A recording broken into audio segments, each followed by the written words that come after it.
Kozhikode കൊടുവള്ളിയിൽ football ടൂർണമെന്റിനിടയിൽ പരസ്യ ബോർഡുകൾ മറിഞ്ഞു വീണ് അപകടം 9 പേർക്ക് പരിക്കേറ്റു. പുനൂർ പുഴയോരത്ത് നടക്കുന്ന കൊയപ്പ അഖിലേന്ത്യാ സെവൻസ് ഫുട്ബോൾ ടൂർണമെന്റിനിടയിലാണ് സംഭവം. പരിക്കേറ്റവരെ സ്വകാര്യ ആശുപത്രിയിൽ പ്രവേശിപ്പിച്ചിരിക്കുകയാണ്. ഇവരുമായി ജിസ്ന ചേരുകയാണ്. ജിസ്ന, എപ്പോഴായിരുന്നു സംഭവം? പരിക്കേറ്റവരുടെ ആരോഗ്യനിലയും എങ്ങനെയാണ്?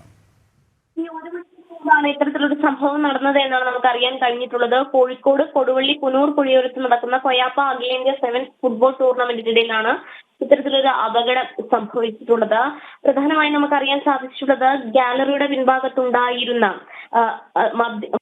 ഇടിഞ്ഞു വീണ് ഈ ഫ്ലെക്സ് ബോർഡുകളിലേക്ക് പതിക്കുകയായിരുന്നു എന്നൊരു വിവരം തന്നെയാണ് നമുക്ക് അറിയാൻ സാധിച്ചിട്ടുള്ളത്. തുടർന്ന് ഈ പരസ്യ ബോർഡുകൾ ഗാലറിയുടെ പിൻഭാഗത്തിരിക്കുന്നവരുടെ ദേഹത്തേക്ക് മറിഞ്ഞു വീണാണ് അപകടം ഉണ്ടായത് എന്നൊരു കാര്യം തന്നെയാണ് നിലവിൽ നമുക്ക് അവിടെ നിന്ന് ലഭ്യമായിട്ടുള്ള വിവരം. സ്ത്രീകളും കുട്ടികളും ഉൾപ്പെടെയുള്ള ആളുകൾ ഈ കളി കാണുവാനുണ്ടായിരുന്നു. അവർക്കാണ് അപകടം പറ്റിയത്. 9 പേർക്കാണ് അപകടം പറ്റിയത്. ഈ അപകടത്തിൽ പരിക്കേറ്റവരെ തൊട്ടടുത്തുള്ള 2 സ്വകാര്യ ആശുപത്രികളിലായി പ്രവേശിപ്പിച്ചു എന്നൊരു വിവരം കൂടിയാണ് അവിടെ നിന്ന് ലഭ്യമായിട്ടുള്ളത്.